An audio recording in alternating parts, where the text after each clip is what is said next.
يا نفس إن لم تظفري لا تجزعي। আসসালামু আলাইকুম ওয়া রাহমাতুল্লাহি ওয়া বারাকাতুহু। আজকে আমাদের আলোচ্য বিষয় হচ্ছে শিরক। আমরা সবাই জানি শিরক আসলে কত বড় একটি গুনাহ। শিরক হচ্ছে কবিরা গুনার মধ্যে সবচেয়ে বড় গুনাহ। আজকে আলোচনার গতানুগতিক বিষয়ে কোন শিরকের আমরা যেসব অলরেডি জানি এই ধরনের তেমন কোনো টপিক না। আজকে আমরা একটু আমাদের পারিপার্শ্বিক সাপেক্ষে শিরকের সাথে বর্তমান সমাজের কি সামঞ্জস্য আছে সেই জিনিসগুলো একটু আলোচনার চেষ্টা করব। আমরা এখানে বের করার চেষ্টা করব আমাদের মধ্যে কিভাবে শিরক খুব সূক্ষ্মভাবে ঢুকে যাচ্ছে। আমরা চাইলেও হয়তো আমরা মানে অনিচ্ছা সত্ত্বেও শিরকে জড়িয়ে যাচ্ছি। এই ধরনের অনেক কর্মকাণ্ড নিয়ে আজকে কথা বলবো। তো আমরা আলোচনায় ফিরে যাচ্ছি। ওয়া মা তাওফীক ইল্লা বিল্লাহ। আচ্ছা, আমরা আজকে শিরক নিয়ে যে কথাটা বলবো, এখানে একটা বিষয় আসলে আমার মনে হয় যে আমাদের এখানে বোঝার ঘাটতি আছে আমাদের সবার। সেটা হচ্ছে আমরা অনেকে মনে করি যে আমরা শুধু মূর্তি পূজা করলাম তাহলেই শিরক হলো। আমরা মনে করি আমরা যেমন অন্যান্য ধর্মাবলম্বী যারা আছেন তারা যেটা করছেন শুধু এটাই শিরক। কিন্তু আমরা যে ঈমান আনা সত্ত্বেও আমরা শিরক করতে পারি, আমাদের ভেতরে যে শিরক সেভাবে প্রবেশ করতে পারে, আমাদের সবারই হয়তো বা অনেকেই এই বিষয়টা সম্পর্কে ক্লিয়ার ধারণা নাই। সো সেই হিসেবে যদি আসি তাহলে আপনি কি মনে করেন যে আমাদের পারিপার্শ্বিক সাপেক্ষে শিরকের বর্তমান অবস্থা কি আসলে? মানে কিভাবে শিরকটা আমরা খুব সূক্ষ্মভাবে আমাদের ভিতরে ঢুকে যাচ্ছে। আমরা রাসূল সাল্লাল্লাহু আলাইহি ওয়াসাল্লাম যেটা বলেছেন শিরকটা বেশি সূক্ষ্ম। আমরা কেন আমরা আসলে শিরকের একদম মূলে পৌঁছাতে পারি না, বা দেখা যায় আমরা আমাদের সীমাবদ্ধতার কারণে আমরা শিরক করছি, আমরা কেন সেটা বুঝতে পারি না। আপনার মতামতটা কি আসলে? বা আপনি আসলে বর্তমান সমাজের সাথে এই জিনিসটাকে কিভাবে দেখেন? সালাম আলাইকুম। আপনি যে কথাটা প্রথমে বলেছেন যে শিরিক খুব সূক্ষ্ম একটা বিষয়, আর আমাদের সমাজের মানুষের মধ্যে শিরিক করছে বা করতে পারে এই ধারণাটা না থাকার একটা বড় কারণ যেটা আপনি উল্লেখ করেছেন, যে আমাদের সমাজের মানুষগুলো মনে করে যে যারা অমুসলিম, হিন্দু তারা মূর্তি পূজা করে, যারা খ্রিস্টান, ঠিক আছে, তারা যীশু খ্রিস্ট ঈশ্বর মানে। ওইটাই শুধু শিরক। হ্যাঁ, মুসলিম ছাড়া অন্য ধর্ম অবলম্বী যারা আছে তারা যে কর্মকাণ্ডগুলা করে এগুলোই তারা শিরিক মনে করে। হ্যাঁ। কিন্তু মুসলিম হওয়ার পরেও যে মুসলিমও যে শিরিক করতে পারে এই ধারণাটা, এই আইডিয়াটা তাদের মাথায় নাই। নাই। কিছু কিছু মানুষের মাথা আছে, তবে আমাদের দেশের আমাদের দেশ, তারপরে যে আমাদের একটা উপমহাদেশ ছিল, যেমন ভারতদেশ, ভারতীয় উপমহাদেশ যেটা বাংলাদেশ, পাকিস্তান, ইন্ডিয়া, 3 দেশের মানুষের মধ্যে আসলে এর ভয়াবহতা এবং কি মুসলিমরা যে শিরিকের মধ্যে জড়িত হতে পারে এই ধারণাটা তাদের খুবই কম। তারা মনে করে যে অমুসলিম যারা তারাই শুধু শিরিক করে, মুসলমানদের মধ্যে শিরিক নাই। হ্যাঁ, তারপরে যেমন আল্লাহ কোরআনে বলছেন সূরা ইউসুফ 12 নম্বর সূরা 106 নম্বর আয়াতে যে অধিকাংশ লোক ঈমান আনার পরেও আল্লাহর সাথে শিরিক করে বা করতে পারে। এটা আল্লাহ কোরআনে বলে দিয়েছেন। আর আমাদের দেশের বেশিরভাগ মানুষই হুজুরা যা বলে তার উপর ডিপেন্ডেবল হয়ে চলে, নিজেরাই এখানে শিরকটা কি মানে এইরকম বিষয় না যে আমরা যদি দেখি, ধরেন যেমন আমাদের সমাজে একটা জিনিস খুব প্রচলিত আছে, সেটা হচ্ছে দান সৎকার ক্ষেত্রে বা উপহার প্রদানের ক্ষেত্রে যখন সেটা সামগ্রিকভাবে আমরা কোথাও দিই, ধরেন আমরা যদি একটা মসজিদে একটা ফ্যান দান করি, সেই ক্ষেত্রে অনেকে লিখে দিচ্ছে সৌজন্যে মোহাম্মদ আমির হোসেন চেয়ারম্যান, অথবা সৌজন্যে অমুক এমপি। এই যে লেখার মানে প্রচারণাটা, প্রদর্শনেচ্ছা যেটা, রিয়া বা লোক দেখানো যেটা, মানে আমরা কিন্তু অনেকে মনে করছে আমি শুধু আমার নামের সৌজন্যে দিলাম। কিন্তু আসলে কিন্তু আমি যদি এখন প্রশ্ন করি যে আপনি কেন আপনার নাম দিয়েছেন, তখন কিন্তু সে প্রথমে আসবে মানুষ দেখুক যে আমি এটা দিছি, মানুষ জানলো যে এটা আমি দিছি। তার মানে একটা সমাজে এই জিনিসটা কিন্তু খুব প্রচলিত, যে একটা জিনিস করেছে, কেউ লিখলো, নিচে লিখে দিল সৌজন্য অমুক। এটা হলো যে একটা সংগঠনের জন্য আমি প্রচারণার ক্ষেত্রে দিলাম, সেটা ভিন্ন জিনিস।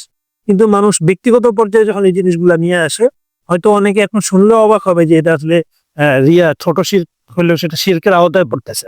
হ্যাঁ, আমি বলতে চাচ্ছি যে মানুষ যখন নিজে দেখানোর জন্য কোনো কিছু দান করে, হ্যাঁ, তখন হয়তো বা সে ভাবে যে আমি দিছি, হ্যাঁ, আমি দেখাইলাম, এটা আমার সব না হইলো বা আমার তো একটু নাম শোনা হইলো, কিন্তু এটার ফলে যে তার গুনাহ হচ্ছে বা এটা একটা শিরিকের অন্তর্ভুক্ত হচ্ছে, আসলে সেটা ভাবতেছে না। আমরা সকলেই জানি যে শিরিক হচ্ছে দুই প্রকার, বড় শিরিক, শিরিকে আকবর, ছোট শিরিক, শিরিকে আসগর। তো এখানে লোক দেখানো কাজটা গোনা এবং পাশাপাশি এটা শিরিকের অন্তর্ভুক্ত। এখানে রাসূল সাল্লাল্লাহু আলাইহি ওয়াসাল্লাম হাদিস শরীফে এটাকে ছোট শিরিক বলে আখ্যায়িত করেছেন। তবে ছোট শিরিক হলে যে কম গুনাহ তেমন না, তেমন ছোট শিরিক গুলাও বড় বড় কবিরা গুনার চেয়ে বড় গুনাহ। যেমন আমি এখানে যদি দুইটা প্রাণীর বাচ্চা থাকে, একটা মানুষের বাচ্চা, এক অন্য প্রাণীর বাচ্চা, তো মানুষের বাচ্চা দেখে যে সে মানুষ না তা তো না, সে তো মানুষই, হয়তো মানুষের বাচ্চা। তো শিরক হলো ছোট হোক বড়, শিরক তো। হ্যাঁ, শিরিক, এই ছোট শিরিক গুলাই বড় বড় কবিরা গুনার চেয়ে বড় গুনাহ। যেমন আব্দুল্লাহ ইবনে মাসউদ তিনি বলতেন যে আমরা সকলে জানি যে আল্লাহ ছাড়া অন্য কারোর নামে কসম কাটা হচ্ছে শিরিক এবং এটা ছোট শিরিকের অন্তর্ভুক্ত। তখন আব্দুল্লাহ ইবনে মাসউদ এই কথা বলতেন যে আমি আল্লাহর নামে মিথ্যা কসম কাটার চেয়ে, হ্যাঁ, আল্লাহর নামে সত্যি কসম কাটাটাকে বেশি প্রাধান্য দিয়ে থাকি। অর্থাৎ আপনি যদি আল্লাহর নামে মিথ্যা কসম কাটেন তাহলে আল্লাহ মানে সেটার যে পাপটা, হ্যাঁ, বাপ্পা এটা থেকে আমি যদি অন্য কারণ শপথ করি, হ্যাঁ। এই জিনিসটা বিষয় করে কি করা, যে আমি মানে শিরক করি, মানে আল্লাহ ছাড়া অন্য কারো নামে শপথ করা যাবে না। তো সেক্ষেত্রে আমি যদি বলি যে আল্লাহর কসম এই জিনিসটা এমন এমন হয়েছে, তো এই জিনিসটা যদি মিথ্যা হয়, বলি আব্দুল্লাহ ইবনে মাসউদ মনে করেন যে এর চাইতেও আমার বেশি বড় গুনাহ আমি যদি বলি যে অমুকের নামে কসম। হ্যাঁ, এটা যদি সত্যি হয় তারপরে এটা বড় বড় কথা। সেটাই আসলে এখানে আরেকটা জিনিস আমাদের বোঝারই আছে। আপনার এখানে তো এই জিনিসটা এটলিস্ট আমরা এখন ক্লিয়ার যে শিরকগুলো আসলে কত ছোট ছোট সূক্ষ্ম সূক্ষ্ম জিনিস আমাদের দৈনন্দিন কাজের মাধ্যমেই শিরক ডুবে যাচ্ছে।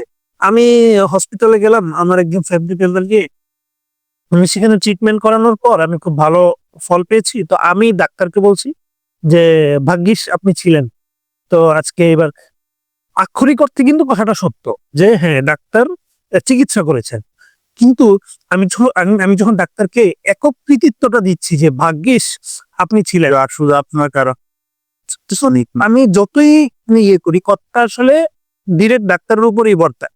হয়তো এখানে অনেকে বলতে পারেন যে আসলে আমরা মন থেকে তো বলিনি, আমাদের তো মন থেকে আল্লাহই ছিল। তো এখানে কথা হচ্ছে আমাদের মন থেকে, মানুষ তো মুখে কম সত্যটা বলে, মনে বেশি সত্যটা থাকে। তাহলে এইটা কেমন সত্য যে এটা শুধু আমার মুখেই কম সত্যটা আসে আর ইয়াটাই মানে অন্তরে থাকতেছে, যেখানে আমার যদি প্রকৃত অর্থে আমার ওই যে আমি যদি একজন মানুষকে অন্তর থেকে ঘৃণা করি, সামনে আমি তাকে আমার মানে ভালোর জন্য হলেও আমি কিন্তু তাকে একটু ভালো আচরণ করবো বা কম ঘৃণা প্রকাশ করবো। তো তার মানে আমার মনের ভিতরে থাকবে বেশি ঘৃণা, অর্থাৎ মনে আমার চাপানো থাকবে বেশি ক্ষোভ। তো সেখানে শিরকের ক্ষেত্রে যখন আমরা কাউকে একক ক্রেডিট দিচ্ছি, সেখানে শয়তান আমাদেরকে কিভাবে ধোকা দিচ্ছে, শয়তান আমাদের হচ্ছে ও প্রবলেম নাই, তুমি এটা কি বলছো, আর এটা বলা যায়। মানে আমরা যে আলোচনা শুরুতে যেটা বলছিলাম যে শিরক কত সূক্ষ্ম, যে এইভাবে আমাদের দৈনন্দিন কাজে ঢুকে যাচ্ছে। হ্যাঁ, ডাক্তার আমরা ক্রেডিট দিতেই পারি, কিন্তু কেন আমি যদি শুরুতে আমার মন্ত্রে যেটা আছে আমি মুখে নিয়ে আসি, আমি বলি যে আল্লাহর রহমতে আপনি ছিলেন, বা আল্লাহর অশেষ রহমত যে আপনি আমাদের এখানে, আমরা ডাক্তার হিসেবে আপনাকে পেয়েছি, কত সুন্দরভাবে কতভাবে বলা যায়, স্থাপনা করা যায়। কিন্তু সেই জিনিসগুলো ওইভাবে না করে শয়তান আমাদেরকে ধোকায় ফেলে যে কিভাবে আসলে সেটা আমার কথার মাধ্যমে, কাজের মাধ্যমে আমার ভিতরে ঢুকানো যায়, আর আমি তওবা করার আগে মৃত্যুবরণ। তো আমরা সকলে জানা উচিত যে পৃথিবীতে যত বড় বড় গুনাহ আছে সবচেয়ে বড় গুনাহ হচ্ছে আল্লাহর সাথে শিরিক করা। এই কথাটা আল্লাহ সুবহানাহু ওয়া তাআলা কোরআন মাজিদে বলেছেন। আল্লাহ করলে তো আল্লাহ রাব্বুল আলামিন যে শিরক করে তওবা ছাড়াই ইস্তেগফার ছাড়া ঈমান নাই এনে যে মারা গিয়েছে, তার জন্য আল্লাহ রাব্বুল আলামিন দোয়া পর্যন্ত করতে নিষেধ করেছেন। এই ব্যাপারে আসলে আল্লাহ আদেশটা কি?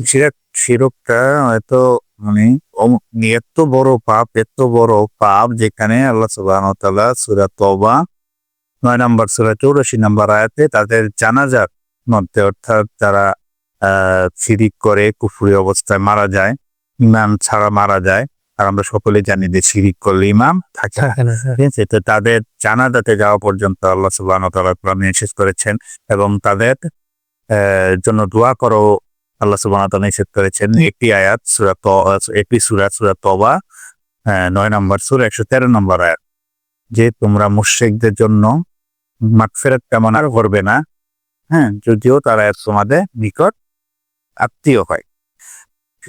যদিও তারা তোমার নিকট আত্মীয় হয়, তুমি তাদের জন্য মাগফিরাত মাগফিরাত করতে পারবে না। হ্যাঁ, স্পষ্ট হওয়ার পর যে তারা দুর্যোগী।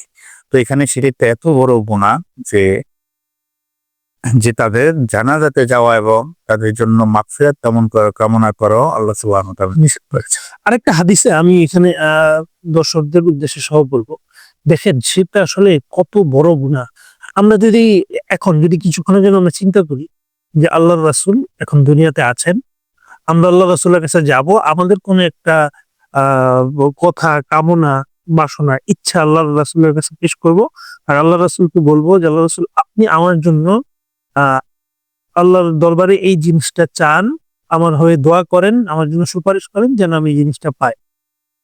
এই জিনিসটা যতক্ষণ বলছিলাম, আপনারা যারা এটা শুনছিলেন দর্শকরা সহ, একটা বারের জন্য মনে হচ্ছিল যে যদি আমরা সত্যি আল্লাহ রাসূল থাকতেন, আমরা যদি সত্যি যেতাম, আল্লাহ রাসূল যদি আমাদের জন্য এই জিনিসটা চাইতেন, আমাদের দোয়া তো সাথে সাথে আমি আল্লাহর রাসূলের মাধ্যমে আল্লাহর কাছ থেকে চাচ্ছি, তার মানে আমি এটা পেয়ে গেছি। সেই জায়গায় যে আল্লাহর রাসূল এমন একজন মহানবী ছিলেন, সবচেয়ে পৃথিবীর সর্বশ্রেষ্ঠ মানব ছিলেন, আল্লাহর পরে সবচেয়ে যিনি ইমিডিয়েট আমাদের মানে মানার জায়গাতে চলে আসেন, তিনি হচ্ছেন নবী করিম সাল্লাল্লাহু আলাইহি ওয়াসাল্লাম। তিনি আল্লাহর কাছে চাইবেন আর আল্লাহ দিবে না, এটা হতে পারে না। সেই ক্ষেত্রে তিনি তার পিতামাতার জন্য দোয়া করার অনুমতি চাইলে আল্লাহ সেই দোয়াটা পর্যন্ত করতে নিষেধ করেছেন। আল্লাহ রাব্বুল আলামিন পারমিশনই দেন নাই যে আপনি আপনার পিতামাতার জন্য দোয়া করেন, তাদের মাগফিরাতের জন্য দোয়া করেন। কত ভয়ানক! মানে যার মাধ্যমে আল্লাহর রাসূল এই দুনিয়ায় এসেছেন, যাদের মাধ্যমে, মানে আল্লাহর পরেই, যদি আমরা সবাই জানি আল্লাহর পরেই হচ্ছে পিতামাতার স্থান আনুগত্যের দিক থেকে। আল্লাহর আদেশের পরেই পিতামাতার আনুগত্য, পিতামাতার অবাধ্যতার ব্যাপারে এত ভয়ানক ভয়ানক কথা এসেছে। সেই পিতামাতার ক্ষেত্রেই আল্লাহর নবী সাল্লাল্লাহু আলাইহি সাল্লামের ক্ষেত্রেই এখানে কত বড় নিষেধাজ্ঞা যে আপনি তাদের জন্য মাগফিরাত কামনা করবেন। এখানে কিন্তু সুপারিশের অনেকগুলো, আপনি চিন্তা করেন আমাদের সমাজে অনেক যে কথাটা বলছেন এটা সহিহ মুসলিমে আছে।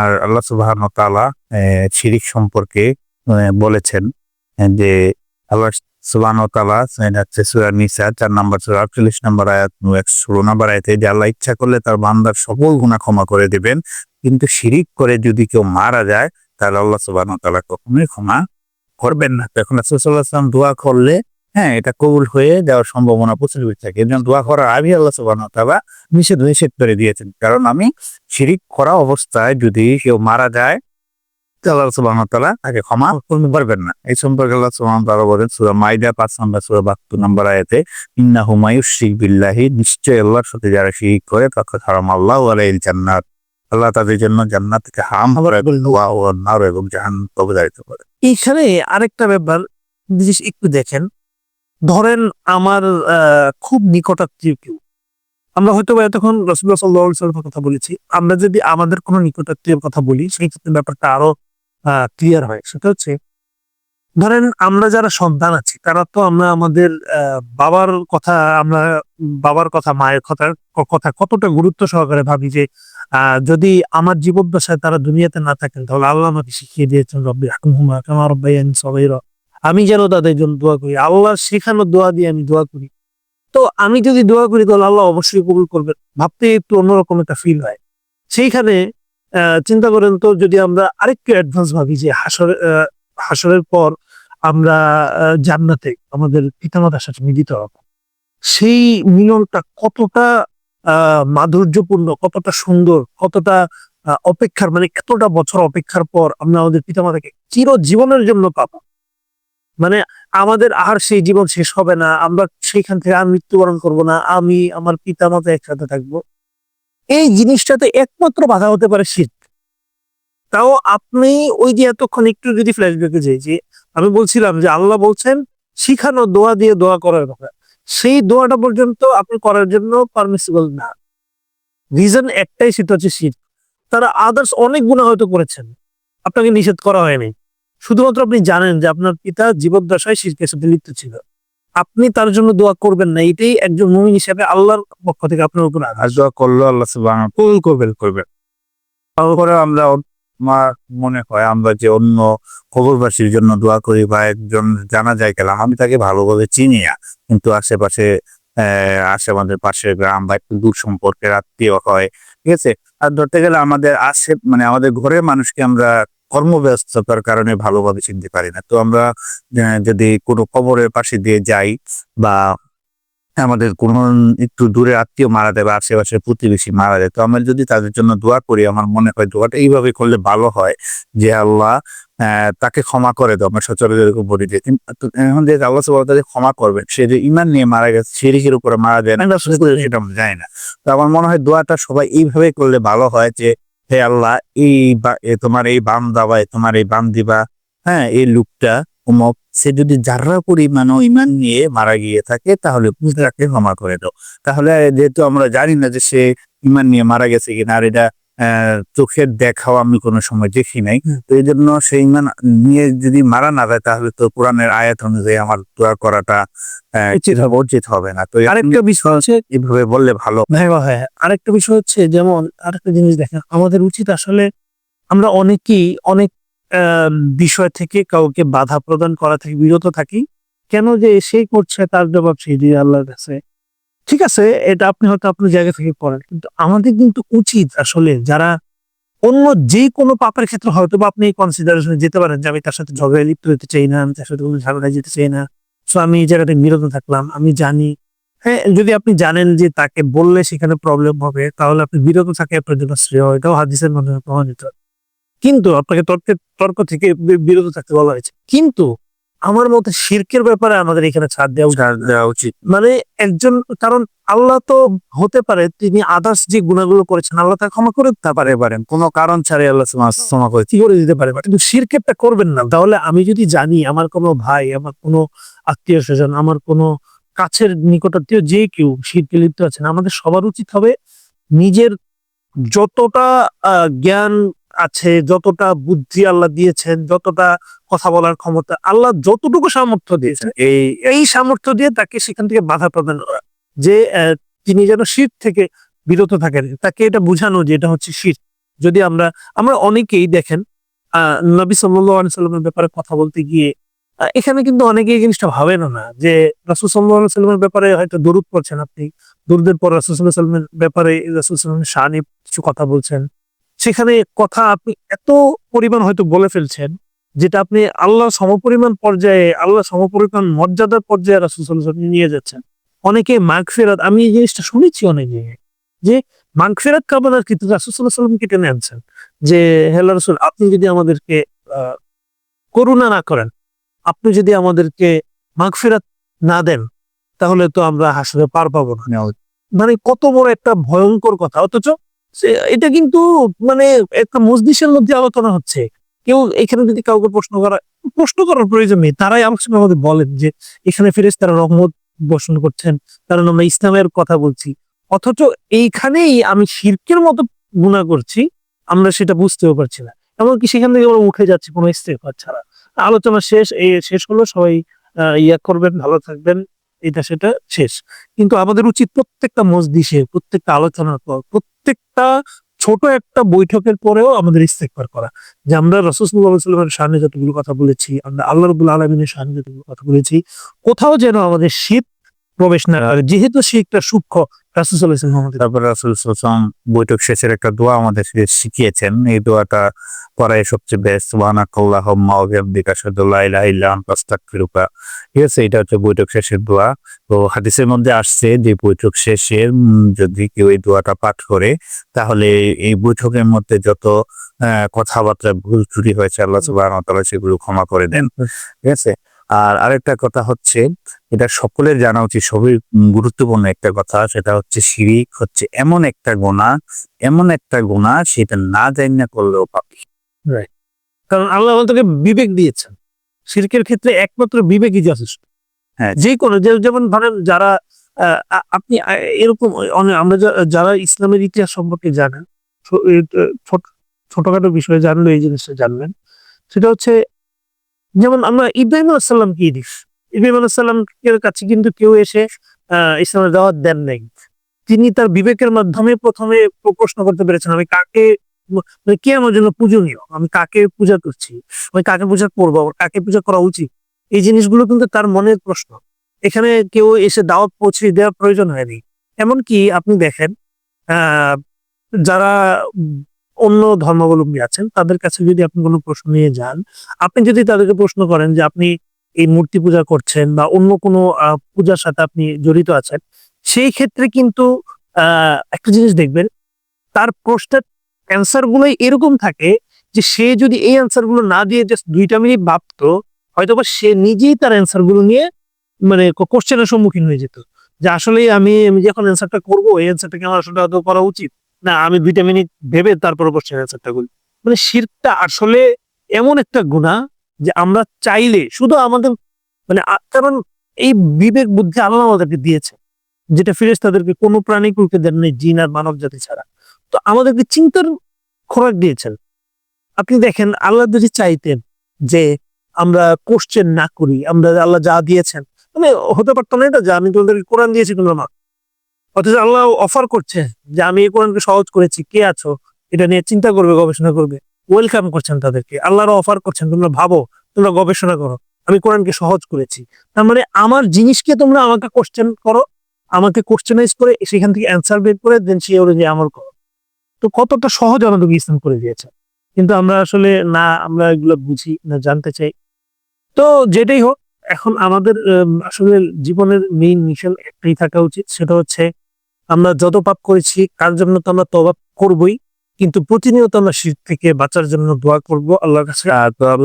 আমাকে সেই দোয়া করবার আমরা এতক্ষণ আলোচনা করলাম যে আল্লাহ সুবহানাহু ওয়া তাআলা শিরকের গুনাহ ক্ষমা করবে না, ক্ষমা করবে না। তবে এটা সবার জানা উচিত যে শিরিক করা অবস্থায় যদি কেউ মারা যায়, অর্থাৎ তওবা না করে যদি মারা যায়, তাহলে আল্লাহ সুবহানাহু ওয়া তাআলা ক্ষমা করবেন না। কিন্তু শিরিক করার পরে সে যদি বুঝতে পারে যে সে এতদিন শিরিক করেছে, মৃত্যুর আগে মৃত্যুর 1 মিনিট আগেও যদি সে বুঝতে পারে যে সে এই কাজগুলো শিরিক করেছে, তখন যদি তওবা করে আল্লাহ সুবহানাহু ওয়া তাআলা সেই তওবা কবুল করবেন, তাকে ক্ষমা করে দেবেন। অর্থাৎ শিরিক করে জীবিত থাকা অবস্থায় তার তওবা করে যেতে হবে। আর যদি তওবা না করে মারা যায়, তখন আল্লাহ সুবহানাহু ওয়া তাআলা ক্ষমা করবেন।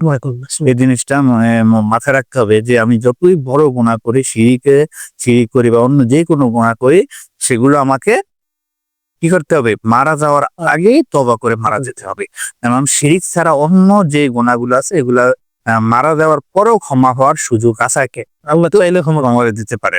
কিন্তু শিরিক ক্ষমা নিতে হলে অবশ্যই মৃত্যুর আগে তাকে ক্ষমা তওবা করে বা ক্ষমা চেয়ে নিতে হবে। আর কিন্তু মারা যাওয়ার পরে আবেদন থেকে বাঁচার সুযোগ নেই। এই জন্য শিরিকের ব্যাপার আমাদের সকলকে খুব সতর্ক থাকতে হবে। অর্থাৎ আমাদের সবসময় আসলে তওবা ইস্তিগফার করা উচিত। এই জন্য শিরিক যে না দেন না করলেও পাপী, এই জন্য আমাদের এটা জানতে হবে আল্লাহ সুবহানাহু ওয়া তাআলা আমাদেরকে এই জন্য পাঠিয়েছেন দুনিয়াতে যে আমরা শুধু একমাত্র আল্লাহ সুবহানাহু ওয়া তাআলা ইবাদত করব। তো এই জন্য এই ইবাদতের সাথে যাতে আর কারো শরীক না হয়, এই জন্য এই শিরিকটা আমাদেরকে খুঁজেই বের করতে হবে। নিজে নিজেই এটা মানে আমাদের কাজ, এটা যে আমাদের এটা জানতেই হবে। আর এটা এমন একটা পাপ যেটা না জানা করলেও পাপ, আমাদেরকে এটা জানতেই হবে, এটার থেকে বাঁচার কোনো সুযোগ। তো আজকে আমরা যারা আসলে এই আলোচনায় এতক্ষণ যুক্ত ছিলাম, আমাদের সবার উচিত হবে আমরা যেন আমাদের কৃতকর্মগুলোর জন্য আল্লাহর কাছে সদা সর্বদা ইস্তেগফার করতে থাকি। তার মধ্যে আমরা স্পেশাল করে যেন আল্লাহর কাছে আমরা শিরক থেকে বেঁচে থাকতে পারি। আমরা যেন শিরকের সকল ধরনের যত ধরনের শিরকের শাখা প্রশাখা আছে সেইগুলো থেকে যেন আমরা বেঁচে থাকতে পারি। তার জন্য আমাদের উচিত আল্লাহর কাছে সর্বদা ইস্তেগফার করা। আল্লাহ আমাদের সবাইকে ক্ষমা করুন, আমরা যারা শিরক করি জেনে বা না জেনে। আল্লাহ আমাদেরকে তার ক্ষমার যে গুণ, সেই গুণে গফফার নামে উছিলায় আমাদের সবাইকে আল্লাহ ক্ষমা করুন। সর্বদা আমরা যেন শিরক থেকে বেঁচে থাকতে পারি, আল্লাহ আমাদেরকে সেই তৌফিক দান করুন। আমিন ওয়া মা তাওফিক ইল্লা বিল্লাহ। আসসালামু আলাইকুম ওয়া রাহমাতুল্লাহি ওয়া বারাকাতুহু।